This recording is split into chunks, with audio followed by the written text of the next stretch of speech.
Now listen carefully to the conversation and answer questions 1 to 4. Hello, sit down, please. Thank you. Now, you are a new patient, aren't you? Yes, that's right. Okay, so I'd better get some basic details down first. Right, we'll start with your name. Martin Hansen. Do you spell that S-O-N or S-E-N? Hansen. Okay, and you're a first-year student? Yes, I am. Study in? Electronics, actually. I hope you enjoy it. Thanks. And your address? 2805 Hesperian Avenue, Hayward. 2805 and Hesperian. Yes, that's Hesperian. Hayward, Hayward. And your phone number? 734-246-55. 734-264-55. No, you got the 6 and the 4 the wrong way round. It's 246-55. Huh? Sorry, right. And, when were you born? The 15th of June, 1986. Here in New Zealand? No, I was born in Sydney.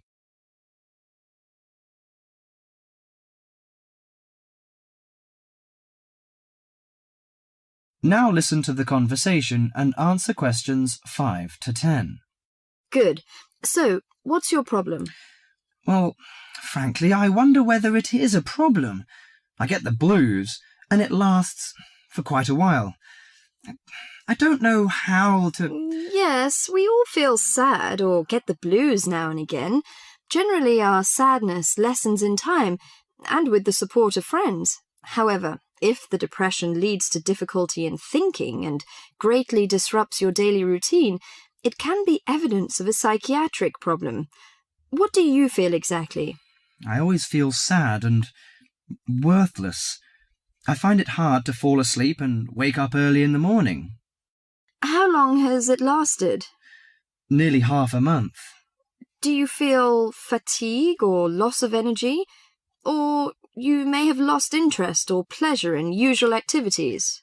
Yes, sometimes. At first I thought I could overcome it by myself, but I failed, and I'm so glad that you came here. It seems that you are suffering mild depression from your symptoms. Depression? Yes, I feel depressed sometimes. But why would I... Depression may occur as a result of biochemical changes in the body. Alcohol, amphetamines, cocaine, and LSD can bring on depression. Those who have a family history of depression usually have a greater risk of depression. Sometimes the worrying changes in life can lead to depression. I see. I had a really bad breakup of a love relationship. It makes me feel hopeless. Do you think I need some treatment? Yes. Antidepressant medications are often used to treat depression, if it is serious. But I don't suggest them at first because of the side effects. I suggest psychotherapy, which can give you support and help you regain control. So do I need to come here every day? No, I will arrange counselling sessions for you, which will last 12 to 20 weeks. You come here once or twice each week. The psychotherapy is directed at helping you gain insight and understanding about events in your life, which may have contributed to your depression. With growing insight, you can often learn more effective ways of coping with your feelings and changing your behaviour. What can I do to take care of myself? Well, at first you should do some physical exercises on a regular basis, at least 3 times a week. How is your food? Do you eat well? Yes, I think so. I eat at my homestay family. Good. Find a hobby or a positive recreational activity to participate in once or twice a week. I know it's difficult for you, though. When you feel it's hard to overcome the depression, come to the counselling session. Remember, ask for help if the load is too heavy to handle. Yes, I'll try. So, when will my counselling session begin? I'm going to arrange that for you.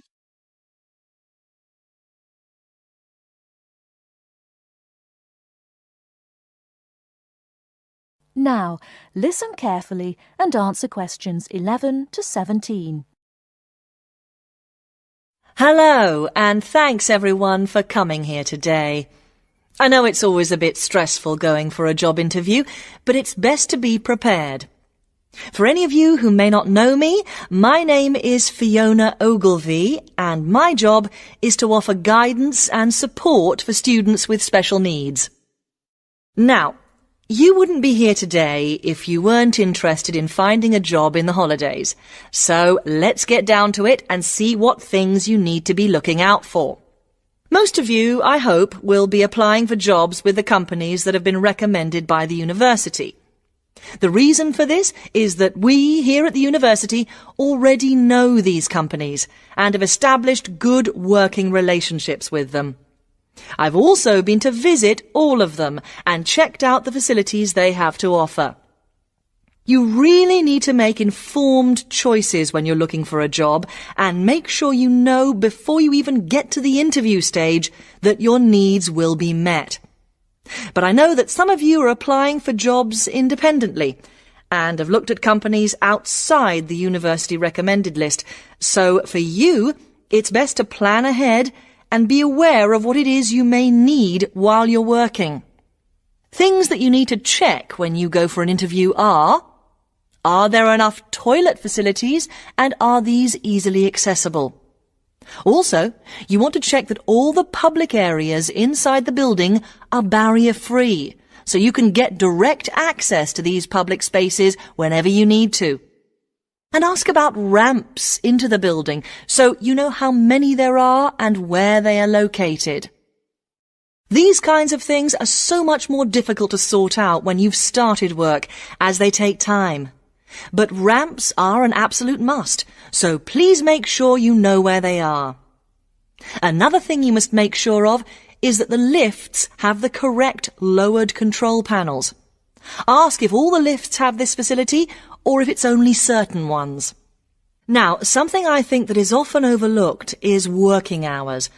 What you want to make sure of is that you get flexi time.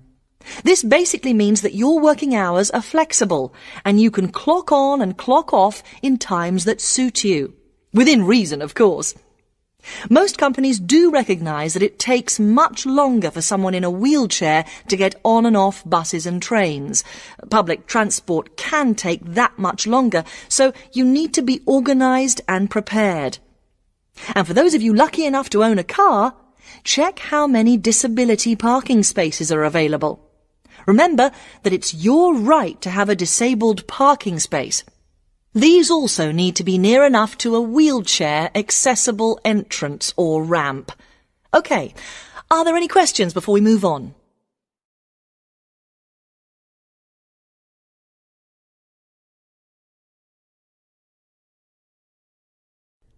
Now listen and answer questions 18 to 20. Right, let's move on then. Now I want to talk you through the series of visits to companies which we've got planned for next week. On Monday morning, we will be visiting the Lowland Hotel.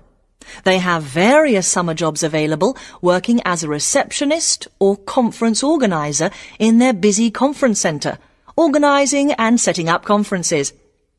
You need to be prepared for working in an office environment and spending quite a bit of time talking on the telephone. The bus leaves for the hotel at 9 a.m, so make sure you leave yourself plenty of time to get there.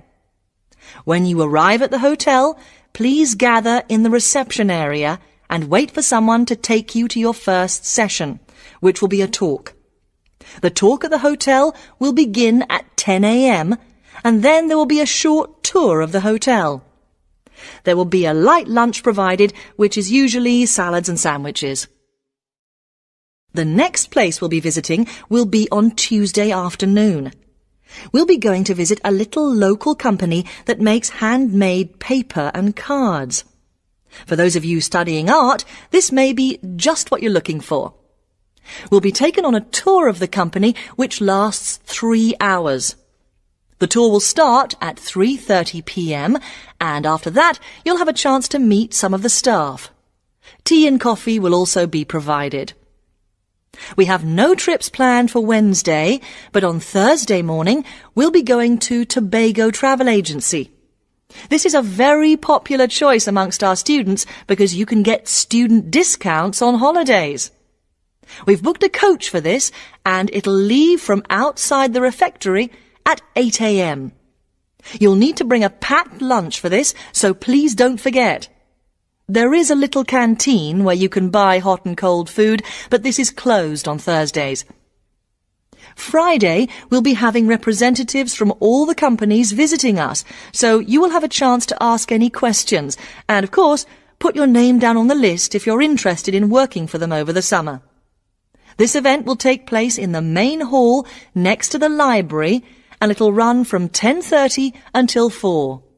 I really hope you make the most of this excellent opportunity to not only earn yourself some extra money, but also to gain experience of what it's like to work. And if you'd like to find out more, then please ask some of the students who worked last year.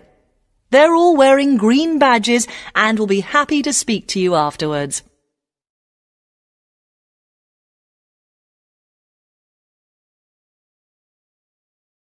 Now listen carefully and answer questions 21 to 25. Could there be clearer proof of the arrogance and indifference of those who are supposed to keep our food safe than the muzzling of John Verrill? Agriculture is a business, true, and businesses have to make money.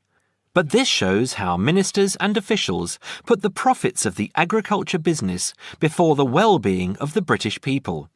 Mr. Verrill, a pharmaceutical chemist, was appointed to represent consumers on one of the many committees that advise the government on food safety.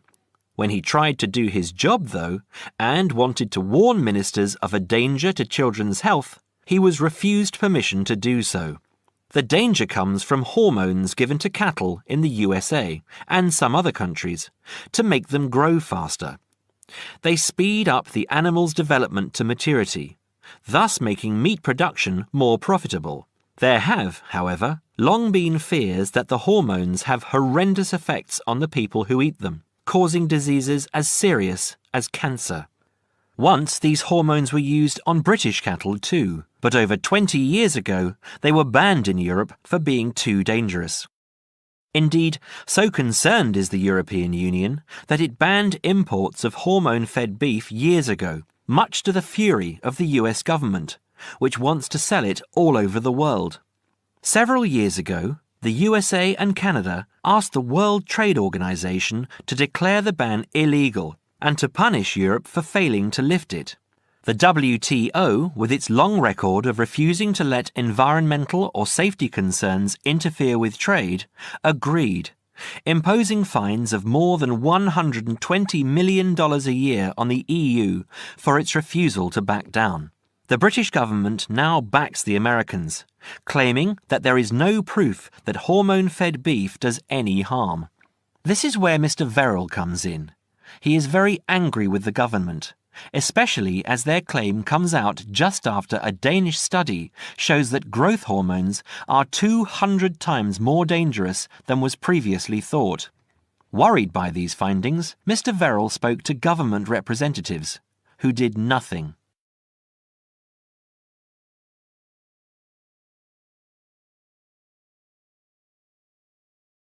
Now listen and answer questions 26 to 30. Not only that, but they have not been testing beef which is imported, which, by law, they are required to do. This directly affects the British public, as about 40% of the beef British people eat comes from abroad, supposedly from countries like Brazil, which does not allow the use of growth hormones. Brazilian beef is stocked by some British supermarkets and widely used in catering. Yet, when a Brazilian farm was recently visited by EU inspectors, a large stockpile of this banned substance was found. This is not the first food scandal we have had in our country. Take the present concern over a well-known chocolate company.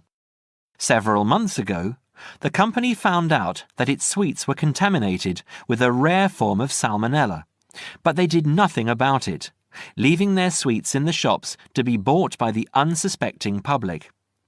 It was not until 5 months later, when several children had suffered food poisoning, that the chocolate bars were removed from the shelves.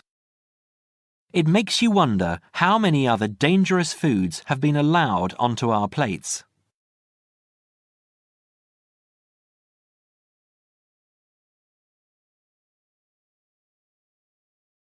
Now listen carefully and answer questions 31 to 40.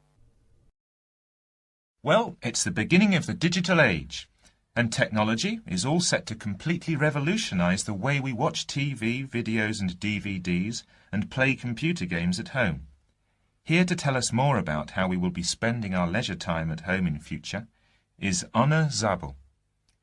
Hello. Yes, there will be huge changes in the way we use television, radio and new media in future. By this, I mean we will be able to do what we want, where we want and when we want. The result is that our homes will increasingly become home theatres, and all our entertainment at home will be available at the touch of a button. Now, most home entertainment these days is delivered over wires, but this is changing thanks to high-speed broadband. Downloading will become easier, and studios will eventually release movies, songs and video games directly to the consumer. So, for example, instead of a film opening on the big screen and eventually appearing on television, video and the internet, it can appear in all formats at once. This means that we will have more choice and control over the media we use. So, how will we use this media in our homes in future? There will be big changes in how we watch video and television. Several research groups and companies are trying to add depth to TV and other video displays in the form of a third dimension. So television and video screens will have depth. What do you mean by depth exactly? Do you mean 3D, like a hologram? That's right. When we say that a hologram has 3 dimensions, it means that we can see not only up and down and left and right, but forwards and backwards too. When we talk about dimensions, we call forwards and backwards depth. So when we say that a hologram has 3 dimensions, it means we can see up and down and left and right, just like a picture or photo.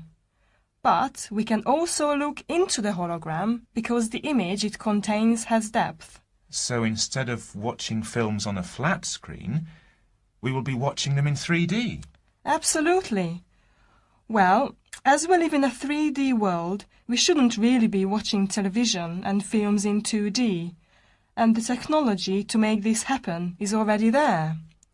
3D screens are being developed which can be placed throughout the house, even in busy areas of our homes, like doorways and halls.